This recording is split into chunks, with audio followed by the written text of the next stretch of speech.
오늘 우리에게 주시는 하나님의 말씀은 마가복음 2장 18절부터 22절의 말씀이 되겠습니다.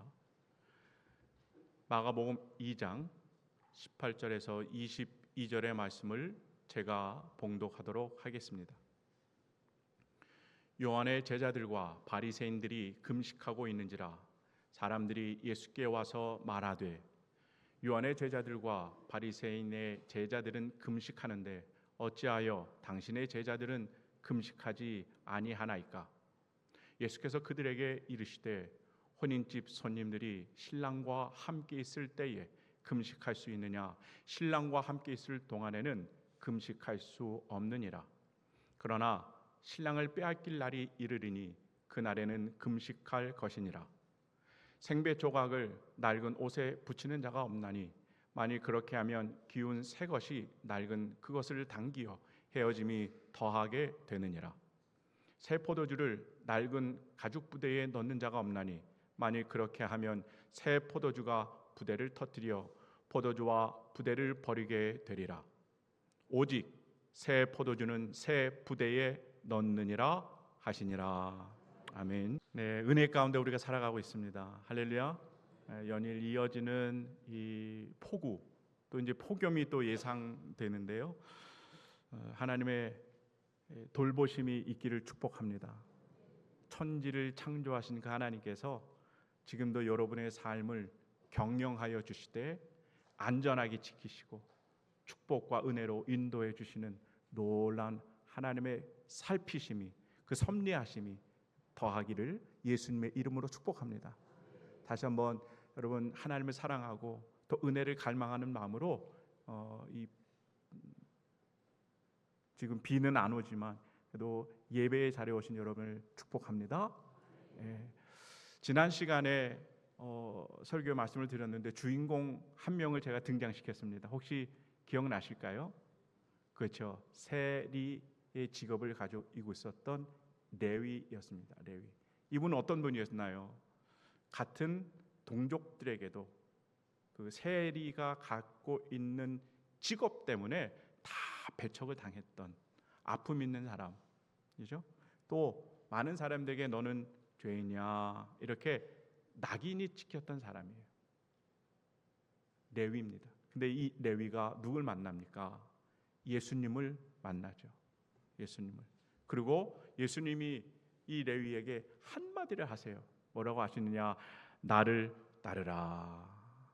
이 예수님의 제자로서의 콜링, 이 음성이 이제는 레위를 넘어서 저와 여러분에게도 반드시 들려야 될 줄 믿습니다. 한번 따라해 보실까요? 나를 따르라. 이 음성 앞에 이 세리 레위가 반응을 하기 시작합니다. 어떻게 반응을 하느냐? 그동안에 살아오면서 세리라고 하는 이 직업 때문에 받은 수많은 상처들이 있어요. 아픔들이 있습니다.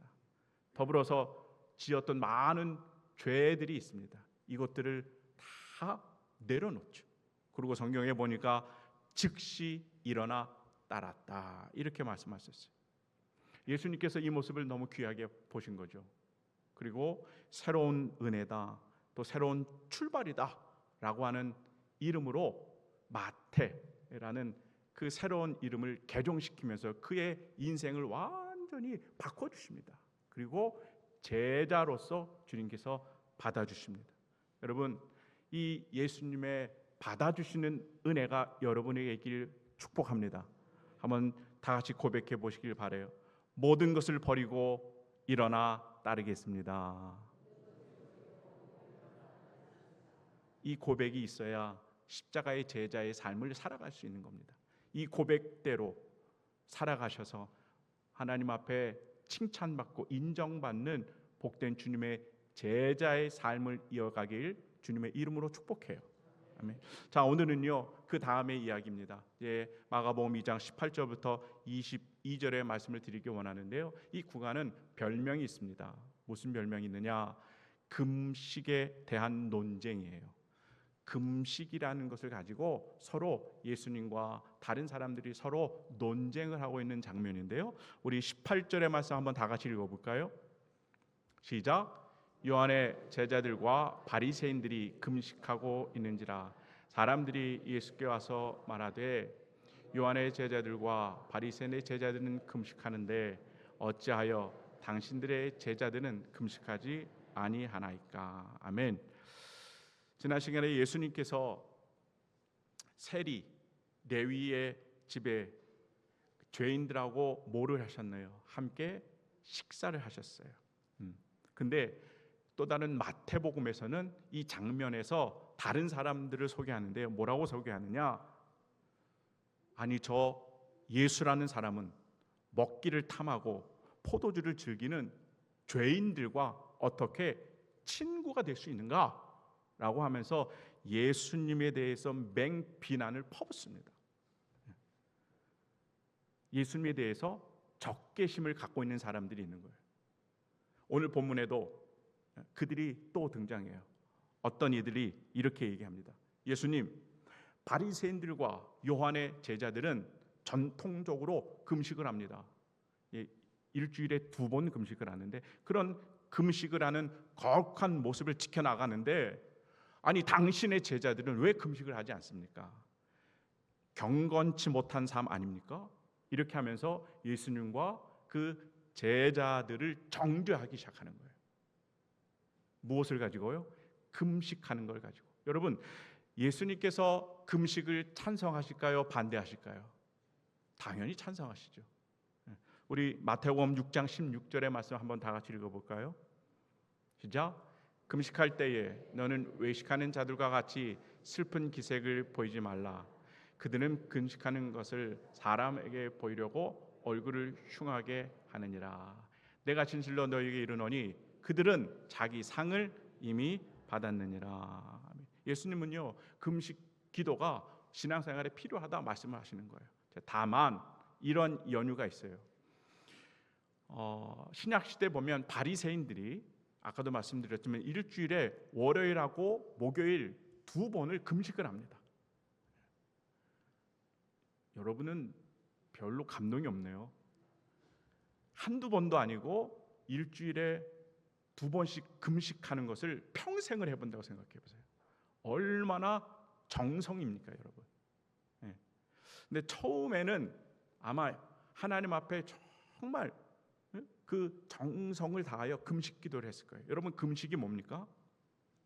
저와 여러분이 하나님의 자녀가 오죽하면 곡기를 끊으면서 생명을 전제로 하나님 앞에 기도하겠습니까? 그 간절한 하나님을 향한 마음이 있어요. 처음에는. 그런데 그것이 시간이 지나면서 이제 예수님 시대에 이르니까 어떻게 돼요? 그 첫 모습이 퇴색되기 시작하는 거예요. 그리고 예수님의 이 시대에 보니까 남들에게 보이려고 슬픈 기색을 하고 얼굴을 흉하게 하면서 뭐라고 그래요? 나는 금식하는 사람이다. 이렇게 자기의 종교적인 의로움을 내세우고 자랑한단 말이죠. 그렇게 이제 그 금식하는 것이 타락했다라고 주님이 꼬집습니다. 여러분, 이러한 신앙생활의 모습은 한마디로 무슨 생활입니까? 외식하는 신앙생활입니다. 외식하는 거예요. 외식한다는 건 겉과 속이 다르다는 거예요. 현대 교회 사람들이 날카로운 비판을 하고 있습니다. 그 비판의 가장 1순위가 뭘까요? 우리 한국 교인들이 외식한다는 거예요. 아니 저 사람은 교회 다닌 사람 아니야? 왜 이렇게 겉과 속이 달라? 아니 저 교회는 말과 행동이 왜 이렇게 달라? 실제로 제가 알고 있는 사업하시는 어떤 분은요, 나는 이제 교회의 장로라고 하는 사람들하고는 사업을 일절하지 않겠다고 그렇게 말씀하시는 분들이죠. 얼마나 큰 상처를 받았는지 그렇게 저에게 말씀을 하십니다. 실제로 통계를 보니까 개신교, 천주교, 불교, 우리나라 대표적인 이 종파 아닙니까? 신뢰도를 조사했어요. 꼴찌가 누굴까요? 기독교예요. 신뢰도가 바닥을 치고 있는 거죠. 우리 요즘 젊은이들의 말로 우픈 현실인 것 같아요. 우리 기독교의 현 주소가 그런 겁니다. 우리가 예수님의 이야기를 지금 계속해서 이어나가고 있는데요. 여러분, 복음서에 보면 예수님께서 가장 강력하게 꾸짖었던 대상이 있습니다. 어떤 대상일까요? 그거는 악한 죄인이 아닙니다. 겉과 속이 다른 외식하는 사람들에 대해서 하나님의 말씀으로 서슬시퍼런 경고를 예수님이 늘 하십니다. 여러분, 마태복음 23장 27절의 말씀 다 함께 읽어보도록 하겠습니다. 시작. 화 있으신 저 외식하는 서기관들과 바리새인들이여, 겉으로는 넘어가야 되는데요. 겉으로는 아름답게 보이나 그 안에는 죽은 사람의 뼈와 모든 더러운 것이 가득하도다. 겉모습은 어떻습니까? 거룩하죠. 깨끗하죠. 아름답습니다. 그런데 그 속의 내면을 들여다보면 시체가 썩어져 나가는 온갖 더럽고 추악한 것들로 가득 차 있다는 거예요. 이게 외식하는 사람들의 모습입니다. 여러분, 이 외식하는 사람들의 신앙의 모습이 여기서 끝납니까? 끝나지 않아요. 어디로 이어지느냐? 그 겉과 속이 다른 신앙을 장착하면요, 오늘 본문에 등장하는 사람들처럼 지금 누구를 향해서 손가락질하고 있어요? 예수님을 향해서 손가락질하고 있는 거예요. 당신은 왜 금식하지 않느냐? 응? 그리고 자기 자신을 예수님보다 의로운 사람이라고 여겨요. 저는 이런 사람들을 종교적 괴물이라고 이야기하고 싶어요. 이건 제가 지어낸 말이에요. 종교적 괴물이 돼버려요. 뭐하는 사람은요? 외식하는 신앙을 소유한 사람은. 때문에 저와 여러분요, 십자가의 귀한 은혜가 필요한 인생들인 줄 믿습니다. 십자가의 은혜가 너무나 절실한 우리들의 삶의 모습인 거예요. 제가 지난 금요 철야 시간에도 말씀을 잠깐 드렸어요. 아담이 하나님의 사역을 대신합니다. 동물들에게 이름을 줘요. 하나하나 이름을 지으면서 한 가지 중요한 진리를 깨닫습니다. 뭘 깨닫느냐? 아하, 한 쌍으로 있을 때 정말 행복해 보이는구나. 할렐루야. 둘이 하나가 됐을 때 정말 아름다운 모습이구나 라고 하는 것을 깨닫습니다. 바라기는 우리 한국의 모든 가정들마다, 자녀들마다 요즘 이렇게 결혼을 안 하려고 하는 추세인데, 여러분, 하나님의 뜻은 가정을 이루는 또 부부로서 그렇게 한 몸을 이루고 믿음의 가정을 이루는 게 하나님의 뜻인 줄 믿습니다. 이것을 발견해요. 그래서 그 진리를 가지고 내 자신을 보니까 그때 아담은 하와가 창조되기 이전이었어요. 혼자 있는 거예요. 독초되는 거죠. 그러니까 이게 보기가 너무 힘든 거예요. 그리고 자신의 부족함이 보이기 시작하는 겁니다. 그리고 이때 하나님께서 아담을 돕는 배필로 하와를 창조해 주셨다는 거죠. 여러분, 이게 중요한 겁니다. 부족함을 보는 게 은혜인 줄 믿습니다. 그럼 다 같이 따라해 보세요.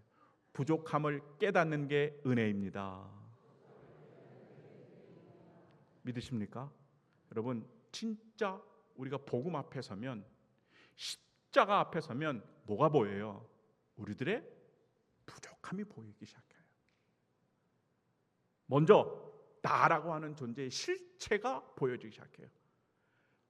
복음 앞에, 십자가 앞에 내가 비춰질 때요, 내가 생각했던 그 이상으로 나는 엄청난 죄인이구나 라고 하는 것을 발견합니다. 내 실체가 다 여지없이 드러나요. 근데 반면에 내가 상상했던 것 그 이상으로 하나님이 나를 사랑해 주시는구나, 이것 또한 발견하는 게 그 복음의 자리인 줄 믿습니다. 겉으로는 어때요? 완벽해 보이지만 속으로는 썩어가는 신앙, 예수님께서 절대로 기뻐하지 않아요. 주일이면 예배합니다. 봉사도 합니다. 헌금도 드립니다. 그렇고 하고 이만하면 나는 그래도 괜찮은 신앙생활 하는 거 아니야? 라고 스스로 여길 때 뭐가 될까요? 종교적인 괴물이 될 수 있다는 경고를 오늘 말씀에 하십니다. 사랑하는 하우의 식구들, 바라기는 이 십자가 예수 그리스도의 복음 앞에서 나는 누구보다도 은혜가 절실한 인생입니다.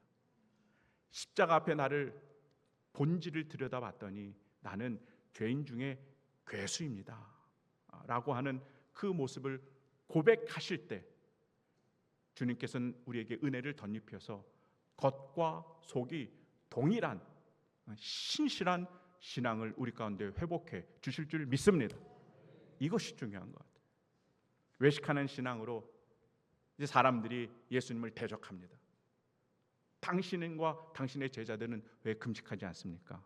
근데 예수님께서 직접적인 대답의 정답을 말씀하지 않고요, 비유를 하세요. 세 가지 비유를 드시는데 간단한 이 비유를 드십니다. 첫 번째 비유가 19절부터 20절의 말씀이에요. 한번 다 같이 읽어보도록 하겠습니다.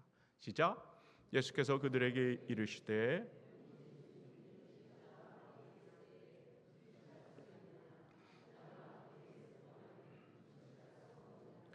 그러나 신랑을 빼앗길 날이 이르니니 그 날에는 금식할 것이니라. 아멘. 예수님이 신랑으로 등장하는 대목이죠. 여러분, 종교 개혁을 일으켰던 마틴 루터라는 사람이 있어요. 이 마틴 루터가 늘 고민했던 것 중에 하나는요, 어떻게 하면 내가 죄를 짓지 않을까? 어떻게 하면 나의 신앙이 늘 깊어질 수 있을까? 영적으로 이것을 늘 고민합니다. 어떻게 하면 내가 죄를 짓지 않을까? 어떻게 하면 내가 하나님 앞에 의로워질 수 있을까? 이걸 늘 고민해요. 그러다가 1510년에 로마에 가게 돼요.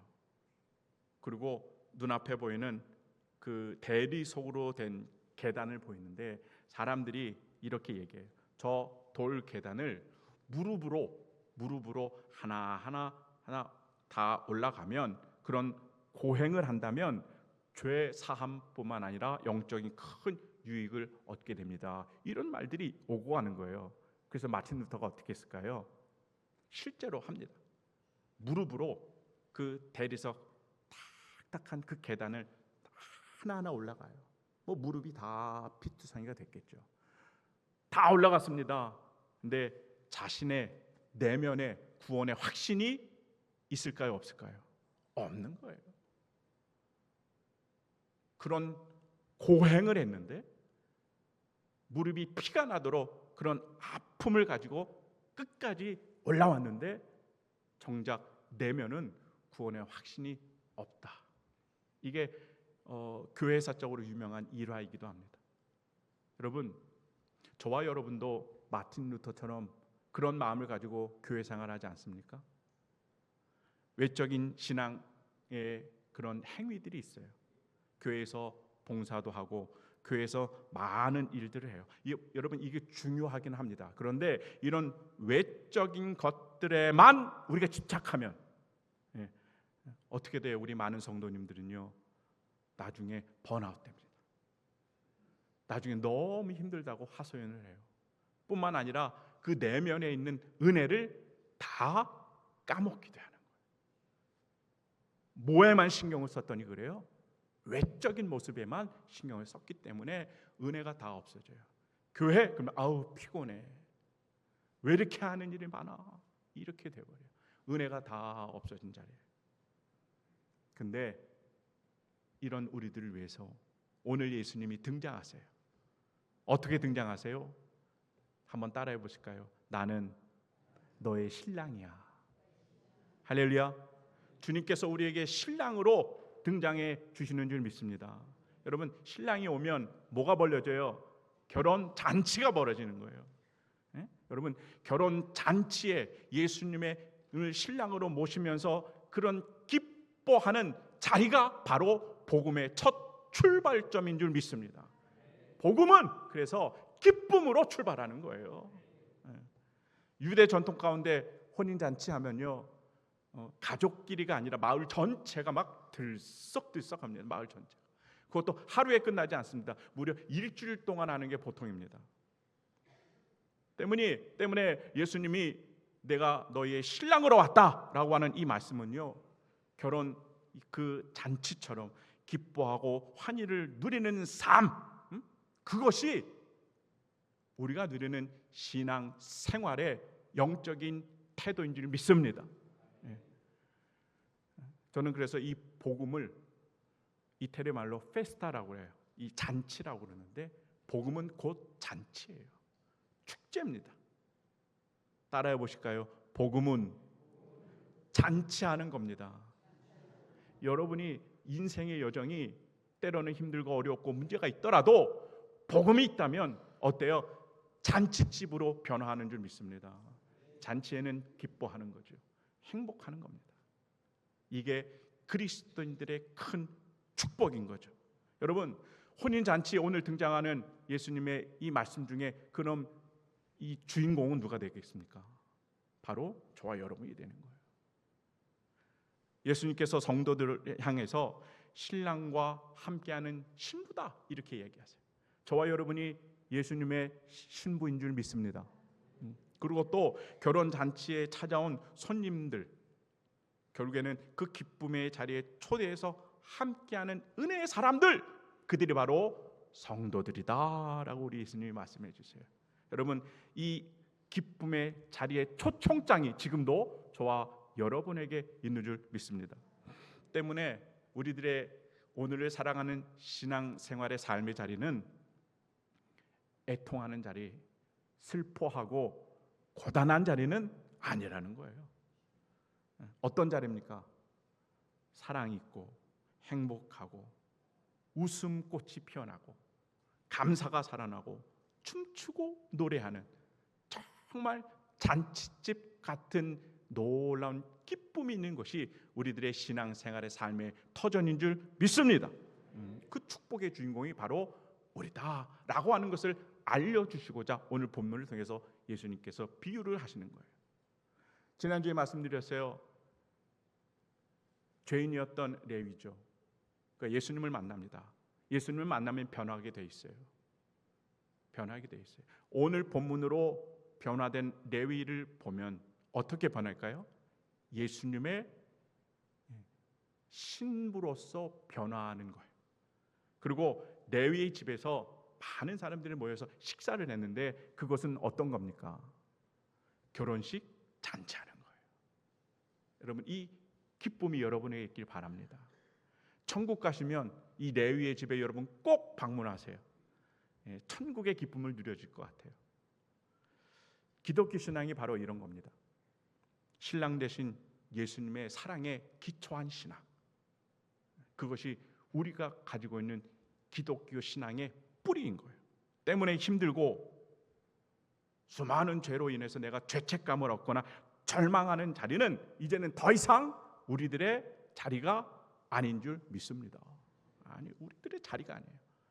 여러분, 우리 신랑 되신 예수님이 우리에게 찾아오신 줄 믿습니다. 나에게 찾아오셨어요. 내 가정 가운데 찾아오셨어요. 내 자녀에게 찾아오셨어요. 누가요? 예수님이 신랑으로서 찾아오셨다는 거예요. 이제는 천국 잔치가 시작되는 거예요. 그러니 기뻐하고 축복된 그 잔치의 자리를 누리는 것이 우리 그리스도인의 또 하나님의 자녀의 특권이자 축복인 줄 믿습니다. 그것을 누려라라고 하는 거예요. 여러분, 한번 따라 보실까요? 복음은 슬픔이 아니라 기쁨입니다. 할렐루야. 우리 신랑 되신 예수님으로 인해서 우리 사랑하는 하부의 식구들 늘 삶에 잔치가 벌려지고 행복과 기쁨이 끊이지 아니하는 복된 은혜가 있기를 주님의 이름으로 축복합니다. 그것을 첫 번째 비유로 말씀하세요. 자, 그리고 두 번째와 세 번째 비유에서는요, 이렇게 예수님을 나의 신랑으로 모셔드렸어요. 그리고 잔치를 이어갑니다. 얼마나 기쁘고 감사해요. 자, 이런 마음으로 신앙생활을 하는데, 그러면 시간이 점점 지날수록 그 기쁨과 그 행복은 축소될까요? 더 확장될까요? 대부분의 정답은 뒤에 있습니다. 확장돼요. 따라해 보세요. 복음은 확장됩니다. 점점 커지는 거예요. 복음의 특성인 거예요. 그것을 이야기하는 게 21절입니다. 우리 21절 말씀 한번 다 같이 읽어볼까요? 시작.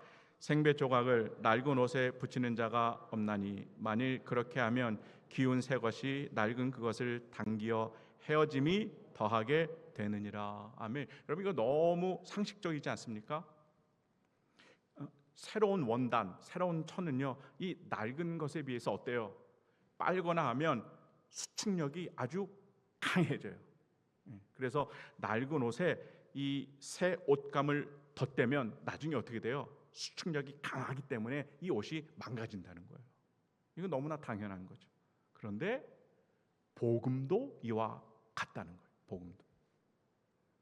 이 낡은 옷은 형식적인, 외형적인, 외식적인, 종교적인 생활을 이야기합니다.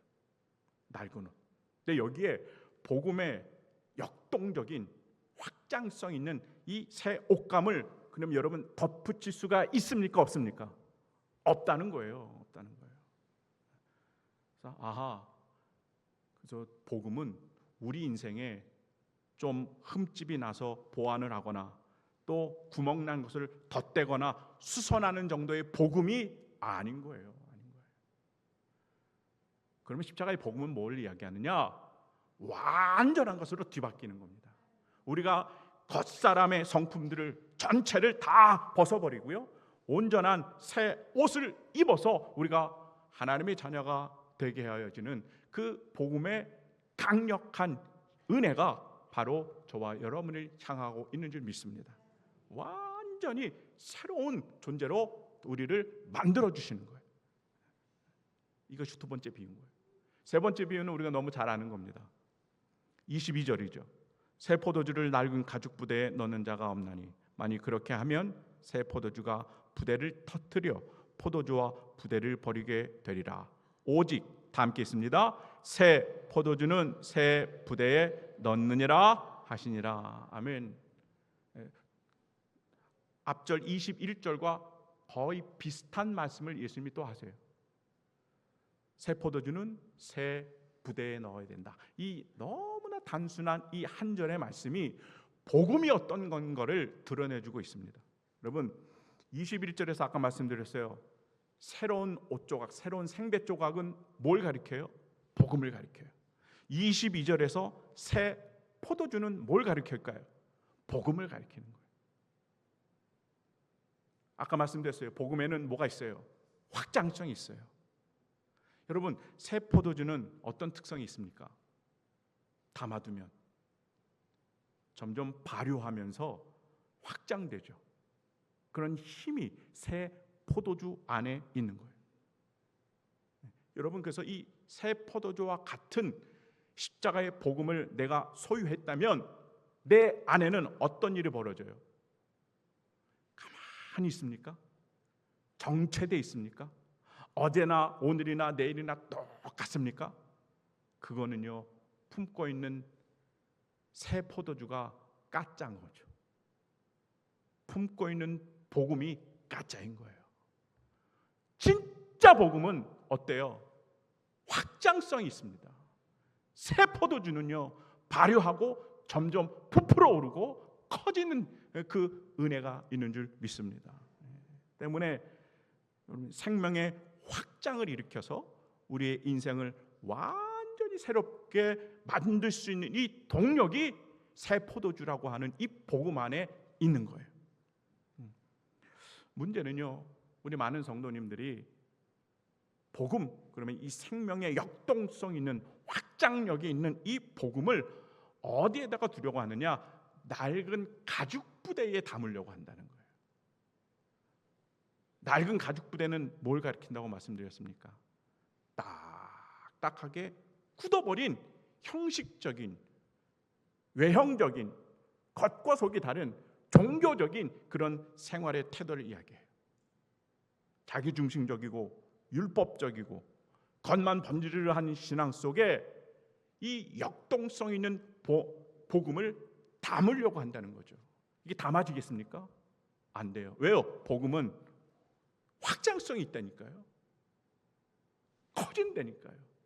결국에는 종교적인 이런 틀과 형식 속에 나중에는 충돌할 때가 있습니다. 복음의 역동성, 이미 새로운 은혜가 임했음에도 불구하고 우리들의 가지고 있는 고집스러운 이 종교적인 틀 안에 이 복음을 어떻게 해요? 가두어 둔다고 하면 나중에는요, 포도주가 팽창해서 낡은 무대가 어떻게 돼요? 엉망진창이 되어버리거든요. 도저히 그렇게 할 수가 없는 겁니다. 그래서 이것을 알기 때문에 예수님께서 새 포도주는 어디에 담으라? 새 부대에 담아야 된다. 이것을 이야기합니다. 복음은 그래서 저와 여러분을 변화시켜요. 50% 아니에요. 99.9% 아니에요. 내 안에 갖고 있는 새 포도주 같은 복음은 여러분 100% 완전한 하나님의 자녀로 우리를 거듭나게 해 주시는 줄 믿습니다. 이 계획이 복음 안에 다 숨겨져 있는 거예요. 우리 사랑하는 하북의 식구들, 십자가 앞에 결단하시길 축복합니다. 나의 신앙적인 외형들, 익숙한 관습들, 또 타성에 젖은 종교적인 그런 익숙함들은 이제 과감하게 다 깨뜨리세요. 다 십자가 앞에 내려놓기를 축복합니다. 그러면 그 자리에 성령 하나님께서 우리를 어떻게 만드세요? 새 부대로 만드세요. 그리고 그 빈 곳에 역동성 있는 생명력이 활발하게 움직일 수 있는, 그래서 우리를 완전히 새로운 존재로 만드시는 복음을 우리 삶 가운데 허락해 주실 줄 믿습니다. 이번 한 주 여러분 이 복음과 늘 동행하길 축복합니다. 확장력이 있어요. 생명력이, 능력이 발휘되는 거예요. 우리 삶이 그래서 첫째는 페스타, 잔치가 자리 됐으면 좋겠어요. 이번 한 주도 또 폭염이라는데 덥죠, 짜증나죠. 때로는 어르신들 입맛도 없어서 기력도 쇠하시는데, 그러나 십자가만 생각하면 그 자리가 천국이 되는 줄 믿습니다. 신랑 되신 예수님 안에서. 그리고 그 십자가의 복음은 우리의 삶을 완전히 개조시킵니다. 여러분은 하나님의 자녀인 줄 믿습니다. 그 기쁨을 가지고 이번 한 주도 멋지게 승리하는 사랑하는 하북의 권속들 되길 주님의 이름으로 축복합니다. 기도하겠습니다. 사랑하는 충만하신 하나님, 십자가 예수 그리스도의 복음 다시 한번 이 진리를 깨닫게 하여 주시니 감사합니다. 우리 안에 자리 잡고 있는 외식함들이 있으면, 형식적이고 나 중심적인 신앙이 있다면 주님 이제는 다 내려놓게 하여 주시고, 오직 이 부족한 나를 위하여 사랑해 주시기 위하여 신랑으로 다가오시는 예수님을 발견하게 하여 주시고, 그분과 동행하는 삶을 살게 하여 주셔서 더 이상 힘들어하고 아파하고 불편한 삶의 자리가 아니라 매 순간순간이 잔치 자리가 되게 하여 주시고, 잃어버렸던 웃음이 되찾게 하시고 기쁨과 감사가 살아나는 삶의 현장들이 다 되게 하여 주옵소서. 하나님, 낡은 가죽 부대와 같은 것들 이제는 과감하게 다 버려지기를 원합니다. 이제는 십자가의 은혜로 채워주시옵소서. 100% 완전한 새로운 변화되는 삶을 누리는 사랑하는 하북의 권속들이 되게 하여 주시옵소서. 이루어 주실 큰 축복을 기대하며 예수님의 이름으로 간절히 기도하옵나이다. 아멘.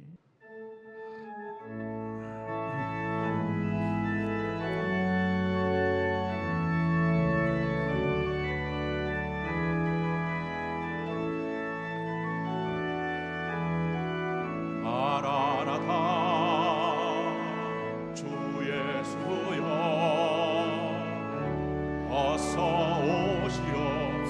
하소서. 땅의 모든 끝 모든 족속 주를 찬송하게 하소서. 마라나타 마라나타 주 예수여 어서 오시옵소서. 모든 열방이 주께 돌아와 춤추며 경배하게 하소서. 우리 주님 다시 오실 길을 만들자. 십자가를 들고 땅 끝까지 우린 가리라. 우리 주님 하늘 영광 온 땅 덮을 때 우린 땅 끝에서 주를 맞으리. 두 손 들고 마라나타 아멘 마라나타 아멘 주 예수여 오시옵소서. 마라나타 마라나타 아멘 주 예수여 오시옵소서.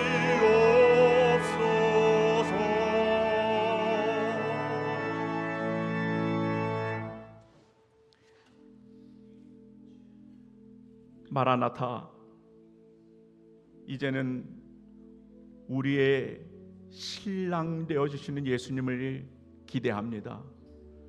찾아와 주시옵소서.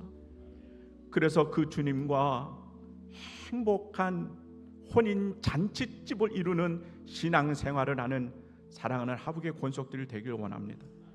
잃어버렸던 기쁨이 되찾게 하시고 웃음 짓고 행복하고 감사가 넘쳐지는 귀한 은혜가 누려지게 하여 주옵소서.